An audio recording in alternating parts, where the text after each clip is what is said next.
Et toujours sur le budget dévoilé mardi, Ottawa a annoncé 3 milliards de dollars en 2024-2025 pour les Autochtones. L'Assemblée des Premières Nations salue les nouveaux investissements, mais dénonce un important manque de financement pour le logement. Les libéraux prévoient 918 millions de dollars sur 5 ans, loin des 20 milliards de dollars nécessaires pour lutter contre le déficit en infrastructure et en logement uniquement en 2024-2025 selon l'APN. Et pour réagir, je retrouve la sénatrice Michèle Audette. Bonsoir, Madame la sénatrice, et merci d'être avec nous. Merci, quoi à vous. Le gouvernement fédéral prévoit 918 millions de dollars là sur 5 ans pour combattre la crise du logement et des infrastructures dans les communautés autochtones. Ça a été annoncé dans le budget de cette semaine. On sait qu'il y a des besoins criants dans les réserves et les villes. Est-ce que ça va être suffisant pour avoir un impact réel? Pas du tout. Pas du tout. Et ça fait plus de 20 ans qu'on dénonce cette crise, qu'on en parle, on la démontre par des statistiques, par des recherches scientifiques, par des données qu'on ramasse même au sein des ministères là, du gouvernement fédéral. Alors, je vous dirais que ça a été un choc pour moi, un coup à l'estomac. Puis surtout, j'arrive du Downtown Eastside en Colombie-Britannique, à Vancouver, où mes amis, mes collègues qui sauvent des vies disent, ben voyons donc, c'est inacceptable, alors qu'on sait très bien que par manque de logement, on finit par se retrouver dans des situations vulnérables de criminalité, et après ça, on se retrouve dans le milieu carcéral. Et ma communauté Innu, Uashat-Macmaliutenam, qui a de grands besoins comme d'autres communautés à travers le Canada, va réagir de la même façon en disant, mais pourquoi toutes ces promesses qu'on ne met pas en branle pour faire en sorte qu'on ait un toit, un logement décent?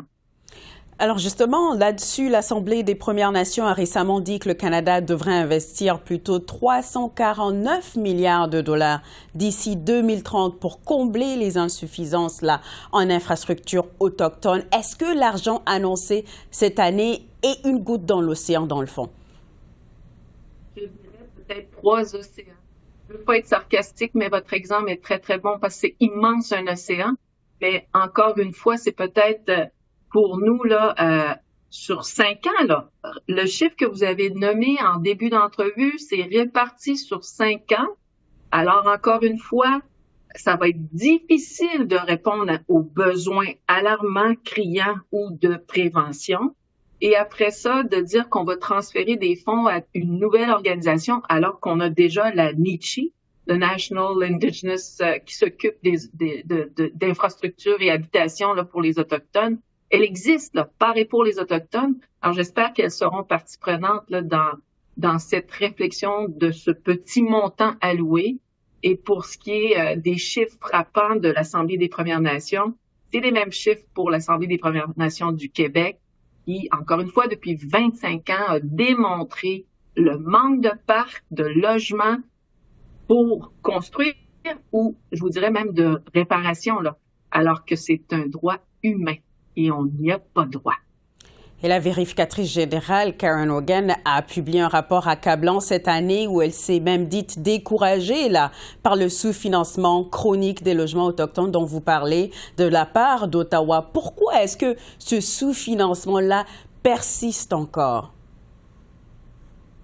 J'aurai jamais la réponse. Là, on va toujours me donner, mais vous comprenez qu'on est dans un contexte mondial où il y a une pandémie mondiale, où il y a des enjeux géopolitiques. Tout ça, là, je l'entends. Je suis capable de comprendre ça. Mais avant que toutes ces choses que j'énumère dans cette réponse, nos demandes d'il y a 25 ans, 30 ans ou 20 ans, là, si on avait bien fait les choses, on serait pas arrivé à des crises humaines et sociales qu'on connaît aujourd'hui.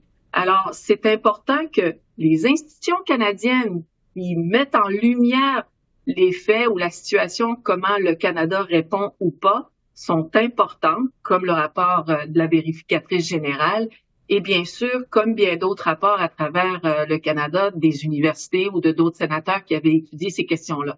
Alors, je vous dirais, pour moi, les chiffres sont là.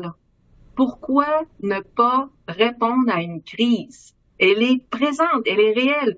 Une jeune fille de 11 ans s'est suicidée dans mon ancienne communauté, Matimekouche-Lac-John, Dans ma communauté, on trouve beaucoup de gens dans différentes formes d'itinérance.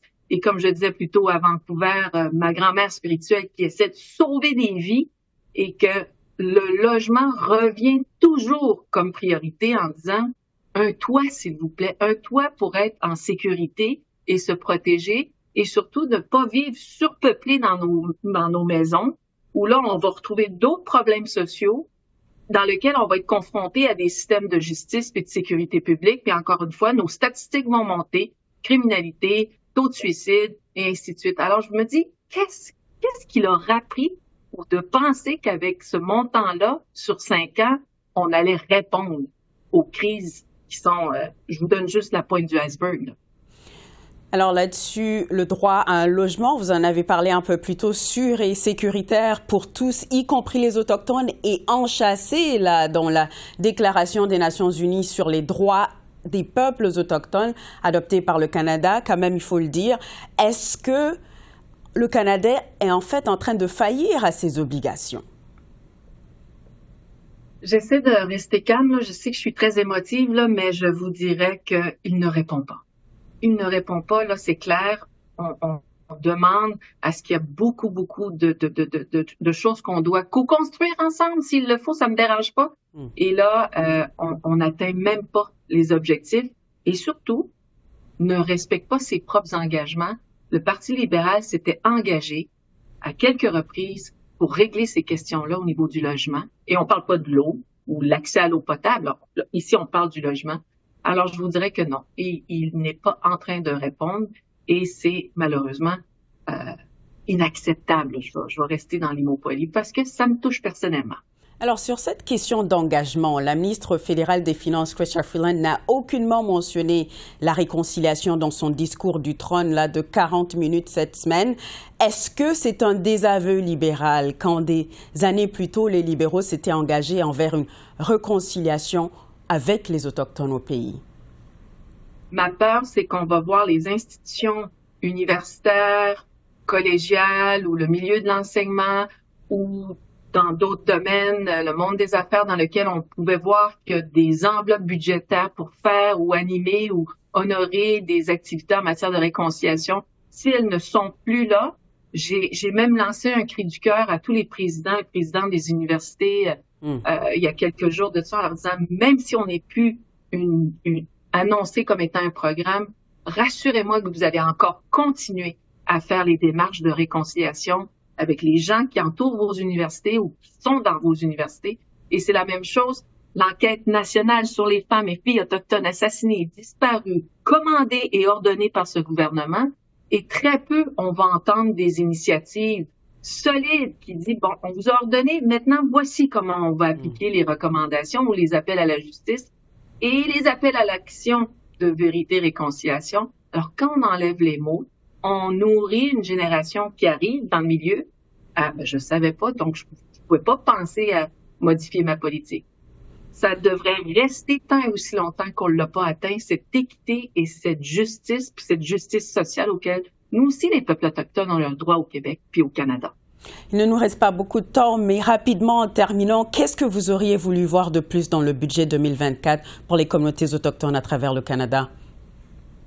Bon, les communautés autochtones, là, on est pogné avec la loi sur les Indiens. Donc, l'habitation, c'est surtout, j'aurais apprécié que le logement adapté à nos réalités, qu'on soit en ville ou dans le territoire, dans la communauté, ben, qu'il soit vraiment grand, là, le financement pour répondre à toutes ces crises-là. Et de faire en sorte que quand on signe des traités modernes, ben, la question du logement aussi soit pas dans un silo. Et bien sûr, les appels à la justice de l'AMPADA, j'aurais aimé ça voir et entendre que dans le budget, dans le discours, ça fait partie encore des priorités de ce gouvernement. Merci, Madame la sénatrice. Merci à vous. Au revoir.